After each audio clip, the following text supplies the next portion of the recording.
Luxury home improvement isn't just about paint. It's about building a brand that clients trust, teams rally behind, and competitors just can't touch. Now, in this episode, we're going to unpack how one company is disrupting a traditional industry with bold branding. Welcome to Fortify Live with your host, Ford Saeks.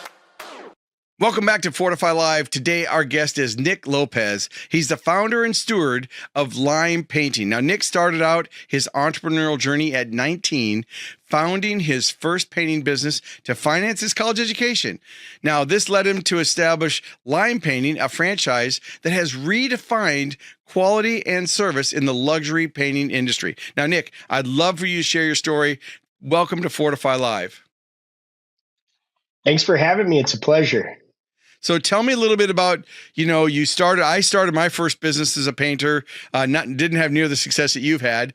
So tell me a little bit about your journey and how you got started as an entrepreneur and then how it led to franchising. My goodness. I can't tell you how many times I hear that somebody painted in college. So I love that we have that in common. I learned early on I'm not that good of a painter. What made you decide that? You obviously are in a niche, right? So why don't you share with our listeners a little bit about what Lime Painting is today? Like how many franchisees do you have, and who's your ideal client? Absolutely. I obviously am joking, right? Yep. Our painters have incredible talents, and I learned that going back to college when I was putting my hands on paintbrushes, and I've just had so much appreciation over the years for their talent and their artistry, and so I love that you also painted as well. It's humbling. It looks easy, but it's not, most certainly. And our artisans are super talented. I never thought I was going to be in painting. My goodness. I in fact struggled with that title when I committed to the space. I just couldn't believe that I was going to own a paint company. I didn't grow up thinking that, I was going to go to South Florida and do commercial real estate development. And, I am from Denver, and I went to Michigan State, and I wrestled there as a preferred walk-on my freshman year, but a scholarship was a ways out. And when you barely have 2,200 cents and you get a $2,200 tuition bill and you've maxed out all your credit cards, you're pretty much going home. And that's the position I was in. And so even though I didn't want to, I had to hang up the wrestling shoes, and I started a company called Spartan College Painters. And that was in 2008. I was 18 years old, had 0 years experience. What a year to start your career, right? But out of necessity, there I was, and I looked at, oh my gosh, the bigger the home, the bigger the college bills it would help me pay. Yep. And that was really my logic. So eventually I got into my marketing degree and learned about positioning. And the clients that I happened to be working with were a sector in the market, like any market, right? From restaurants to the auto space to homes. You kind of have, high price, high quality, or low price, low quality, sectors in between. And I was drawing on my personal painting experience, and I got curious in terms of national solutions that were serving this clientele. Personally, I had heard from clients, thanks for showing up. Thanks for answering your phone. Thanks for doing a good job. And it was crazy. I just thought, hey, if you pay for something, you get what you paid for. And it just so happened that in the paint space and the trade space, very fragmented, and the customer experience is very inconsistent. And so here I was in the middle of that and learning about sectors within industries, and within the paint space, no one was providing a standardized solution for that sector.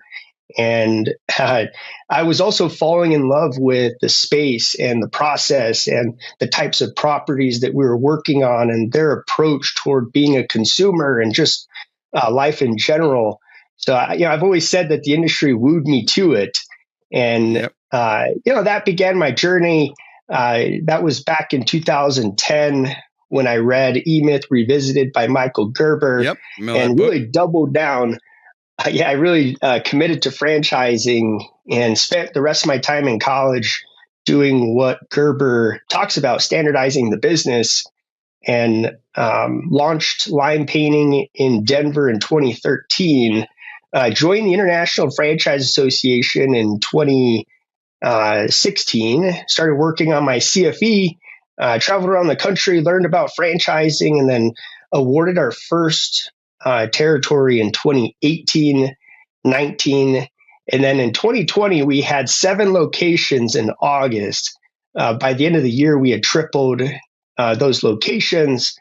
And here in Q1 of 2025, we're coming up on about 120 territories awarded. Oh, congratulations. I'm just going to hit my little yay sound effect because look, the hardest thing is that they have those places, in franchising. And for those of you listening right now, we're live on Facebook, LinkedIn, YouTube, and a few other places. And the audio from this episode becomes the Business Growth Show. And we're talking to Nick Lopez. And for those of you listeners, you can check him out at Lime Painting, Lime, limepainting.com, and check him out on LinkedIn and obviously what they do. So for the purposes of this recording and then broadcast, this is for information and educational purposes only. We're not giving you legal advice and we're not trying to sell a franchise. Okay, so I've got the disclaimer out of the way. But I would say this, what you did was amazing.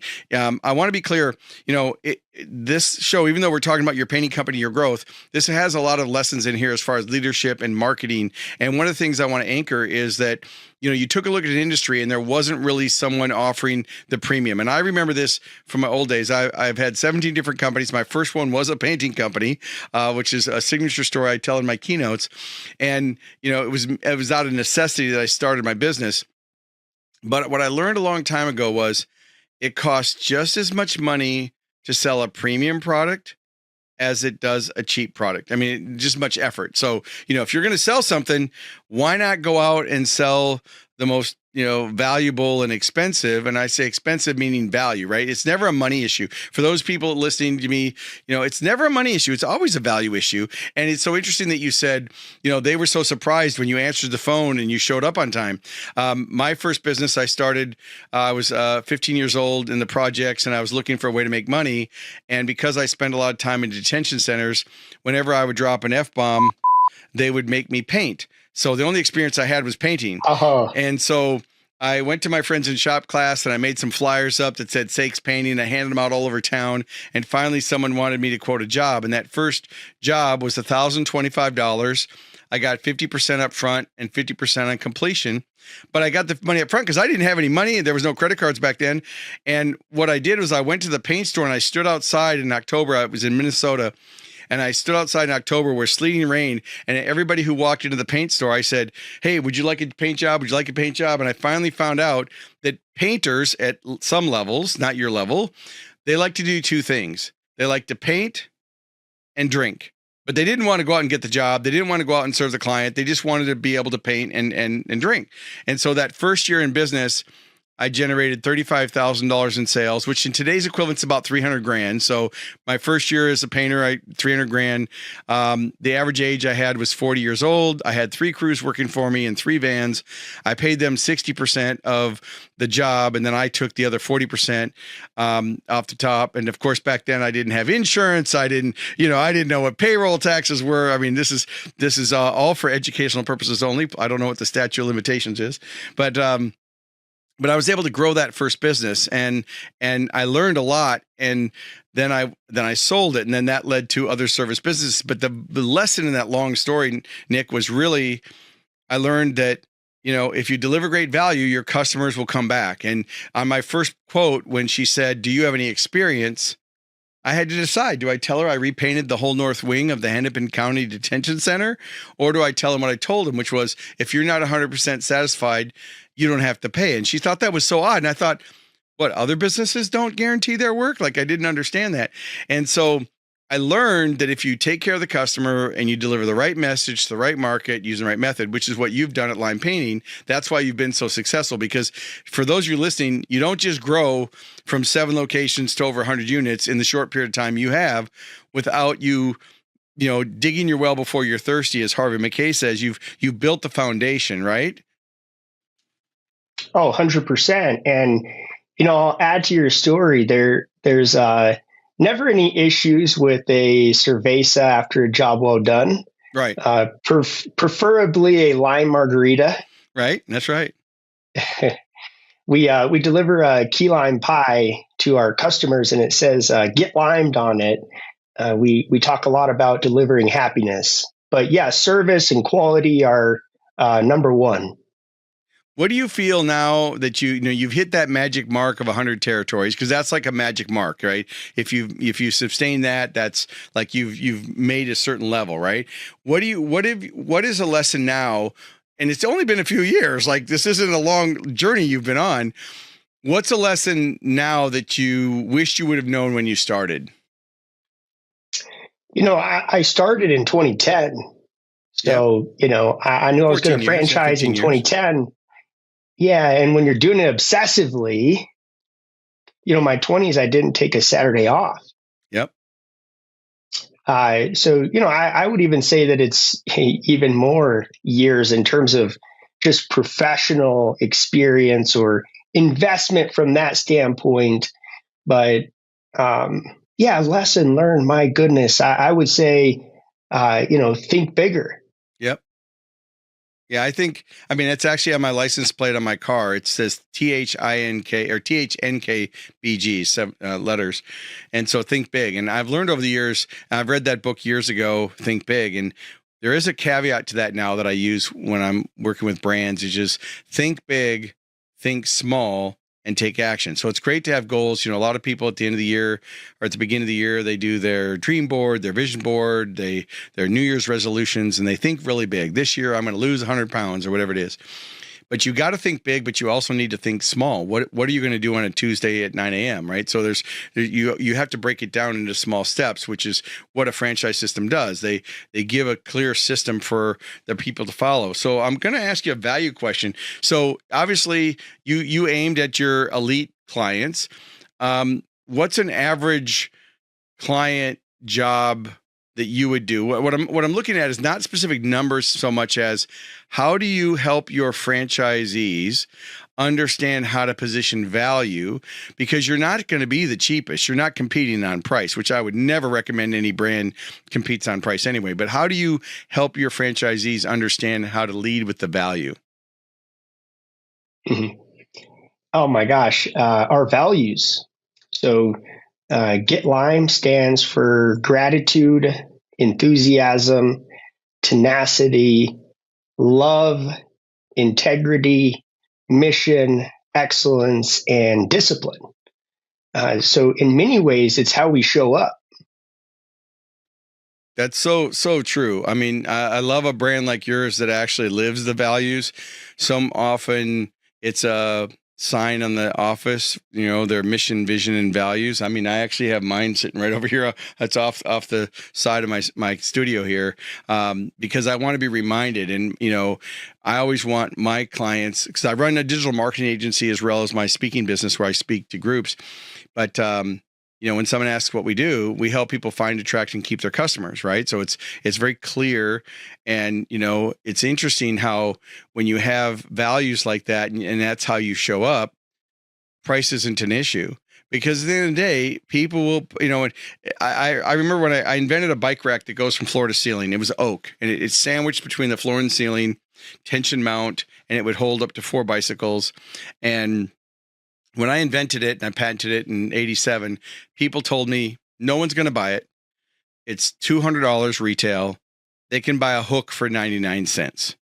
And I just thought that logic just didn't make sense, because I'm thinking, well, I want somewhere nice to put my bicycles. I was a pro cyclist. My bikes were $10,000. I couldn't leave them out on the porch in an apartment. I needed a nice place to display them. So I solved the problem as a luxury item. Everybody told me it wouldn't sell.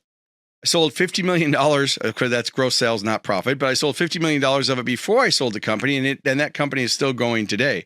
And so, I caution anybody to try to just understand, and we don't know our listeners and what your price points are, but if you're competing on price and you're struggling to compete on price, I would say your homework is to go back and look at the emotional and economic value, and how can you communicate that more clearly? Because people will invest in it if they understand. And if you're not getting the sales you want, it's most likely you're not communicating, the value. And so I'm just glad that your franchisees understand that. Is there any challenge that you've had, if you look at this year going forward, is there anything on the horizon that you're trying to navigate that you're preparing for now?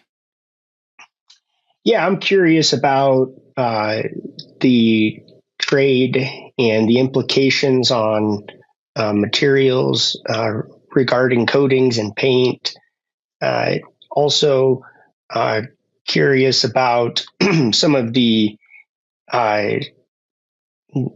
immigration, and so much of our labor across the country is working on immigration. So, Yep. There are certainly some changes in terms of the marketplace that we're keeping our thumb on. But I feel like, starting with COVID in 2020, we had some supply chain issues, and then we had some facilities blow up in Texas, and it's just like the perfect storm, which led to some shortages. I think we had extended periods without certain coatings, and that was on the back end of COVID. And if you recall, we really started growing in August of 2020, and so yeah, I recognize these changes. We recognize them as a company. I started my career in '08. But that is the resilience of our model. And, paint and coatings are everywhere, from, wherever anyone is at that is listening or watching this, to your closest airport, every building inside and out, to wherever you're flying next, right? That is a lot of surface and opportunity and value. And when you were sharing your story about doing 50 million for that product that you created, really neat. I love it. But that is, as to your point, another example of identifying on a micro level value, and then scaling that value. Yeah, and when we did that, it was interesting because when I first came up with the oak rack, which was $200, and our sales were a couple million, and I was trying to figure out, we wanted to get more distribution. And when you sell a product, it's what's the right message, what's the right market, what's just distribution channel. And there's retail, there's wholesale, manufacturers rep, importing, export, dealer network, specialty catalogs. There's always different ways to sell, right? And so I took a look at these channels, and back then I read the E-Myth and the E-Myth Revisited, and just like, even though now I'm considered an expert, and I spoke on stages with Gerber when he was around, so I certainly get that whole concept of entrepreneurship. And what I found is I always ask better questions, and I think that I learned a long time ago that if you're asking the wrong question, the answer doesn't matter. And for me, I looked at the market with my oak bike rack, which I had a limited market, a couple $1 million a year. And I thought, how can I sell an aluminum bike rack that Walmart would buy that they can retail for $99? It's still high, but it's 50%. Well, if I'm going to retail it for $99 and I'm going to sell it to Walmart, they don't just want Keystone pricing, because I've got to make profit on it. So I need to manufacture that for like $20 in order for it to go to Walmart for 45, and then them mark it up to do Keystone markup, which is what they wanted back then. And so I didn't know how to do it. And everybody said, well, you don't know how to do it. And I'm like, there's got to be a company. Now, back then, Nick, this is probably before you're born, they used to have these books called Thomas Register, and it was like encyclopedias for manufacturers. So you'd go to the library, and they had this whole shelf of these, kind of like a law library where they have all the books, and you'd pull the books down and you'd go to manufacturing, you go to aluminum, you go to aluminum extrusions, and there would be all the companies. So it was no internet back then, right? And so I went through, and I must have spent 2 weeks calling every single company saying, can you help me design this? If you do, I'll give you the business. Can you help me design this? And there was a company in Chicago that said, okay, we can help you do it, but it's $6,500. Now, back then, even though I was doing real lot, I mean, 65 was a lot of money to spend on this, to hire a designer. And what if they design something that won't work? But flew to Chicago, they designed it. I was able to go to market that year, and that next year at the trade show, we did almost $500,000 in 3 days, because we figured out that whilst there was a market for the high end, there was a market for the mid-tier at $99. And what happened was, if we wouldn't have had both products, we wouldn't have sold and scaled as much as we did, because by having the $200 product, some people looked at that and said, hey, my kid's in college, or I'm in a dorm room. $99 is a good price. I can put my bikes inside and, keep them safe, and it doesn't look messy and they're not falling over. But because I had both those products, I learned by mistake the loss leader approach, right? So they looked at the two different prices, and I sold 20 to 1 in most cases. So I sold 20 aluminum to 1 oak. The oak had 10 times more labor. The aluminum was literally like Play-Doh. They just extruded it, and then we drilled holes in it. Like, it was so simple to manufacture. I flew to the plant. They literally would push this hot aluminum through a mold. It would come out, and then they would punch it and sand it, and it would go into a box. I'm like, oh my God, that's so much easier than what I was doing. And my costs went way down. And those are still available online. It's called Bikes Up and Away. People can look it up. But it goes back to the lessons that you've learned in marketing, that you went for the elite. You created a great company, great branding, and notice everybody when he's talking about Lime, he hasn't talked about painting. He's talking about the customer experience. And on a scale of 1 to 10, how important do you think the customer experience is, Nick? I know what I think, right? Oh, 12. Yeah, right? Because all the marketing in the world won't overcome a bad customer experience. When I'm brought in to speak at a keynote, when someone does their annual conference, I come in and I do a custom presentation.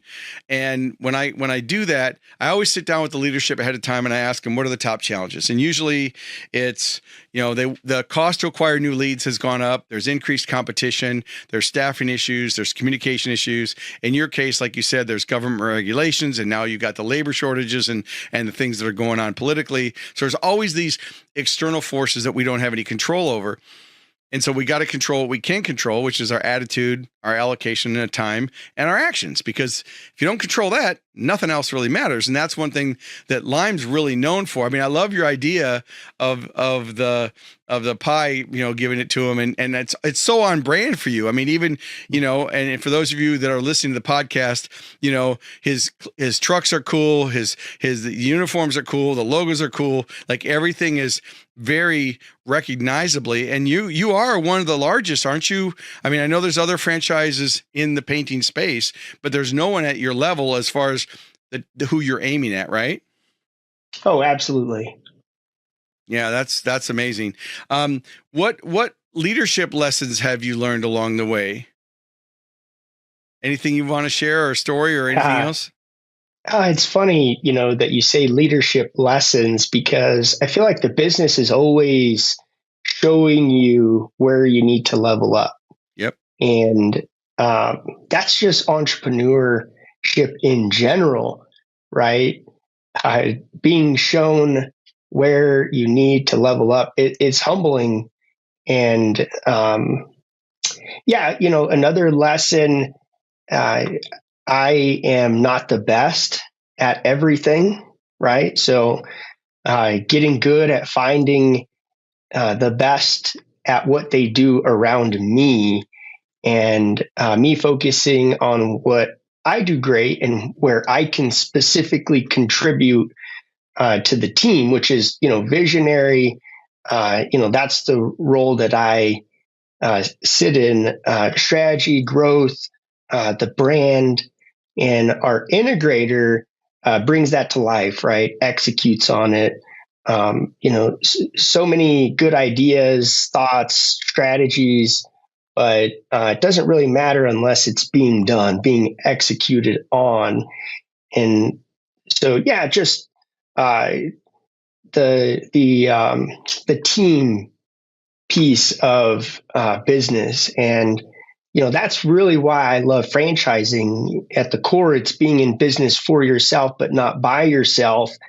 And in college and growing up, frankly, just loved being on a sports team, the locker room element, the culture component, and in franchising with so many stakeholders through the partnership of being franchise partners, it really creates a unique dynamic from a team perspective.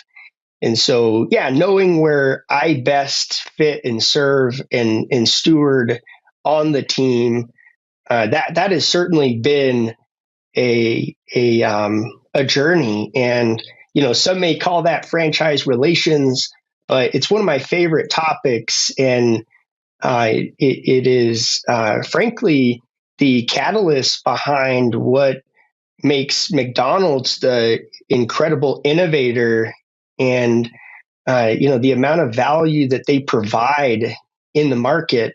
It's at the core them doing franchising really well, which is franchise relations, which is that feedback loop with the customer experience and home office. And obviously in the middle, you have our franchise partners and their teams. They're the conduit between both. They're the feedback loop. And so having those processes and systems to continue to innovate and keep a beat on, our regions across the country and the value that we're providing in the market. And that is all tailored around the value that we provide in market to our customer and their experience. No, I agree. You mentioned, and some of the listeners probably picked up on it, visionary versus integrator. And if you've ever read Gino Wickman's book Traction or looked at the Entrepreneur Operating System, EOS, it basically, in short, not to dumb it down too much, but you have a visionary and then you've got the integrator. The visionary has the ideas, the integrator actually executes. And the lesson here is you have to know what your strengths and weaknesses are. My biggest lesson, asking myself the same question, was that same thing. Is I found I was a visionary, and I found out that when I didn't have success in my company, it was usually, Nick, because I delegated without details, and I didn't hire integrators, and I didn't train them to standard and hold them accountable and coach them to standard. And so, I had to learn that over time by making a lot of mistakes, right? You can either learn from your own experience or other people's experience. And you've always been a steward of growth, where you're studying, you're in the International Franchise Association, you're a certified franchise executive, like you've lived this. So you've learned. And I think that you've carried that on to your franchisees with that feedback loop, where you're allowing your franchisees to be that conduit to let your fingers on the pulse of the market. And I think that that's why you've continued to grow so fast and be such a great company. Any final thoughts as we wrap up? I would share, if you'd like to learn more, you can check out our show. It's the Level Up Show with Nick Lopez. You can find it anywhere that you like to listen to your podcasts. Would love for you to learn more about Lime. Also, our word for this year is growth mindset. 2025, it's an exciting year, most certainly. So thanks for having me on, and this was a pleasure. Well, I really appreciate that. I want to re-anchor that. So the name of the show again, so they can go find that on Spotify or their favorite. What's the name of the podcast? It's the Level Up Show with Nick Lopez. All right. The Level Up Show with Nick Lopez. Well, Nick, if you ever need a guest, keep me in mind if it makes sense. All right, everybody. Thanks for tuning in to Fortify Live, where we're all about accelerating your business growth. Until next time, keep innovating, keep growing, and keep fortifying your success. Thank you for tuning in to Fortify Live. Make sure to like, comment, and share this episode on your favorite social media platform. And don't forget to subscribe to the Business Growth Show podcast, available wherever you get your podcast streaming fix. We air weekly at 11 a.m. Central Time. So until next week, keep pushing the boundaries and never stop growing.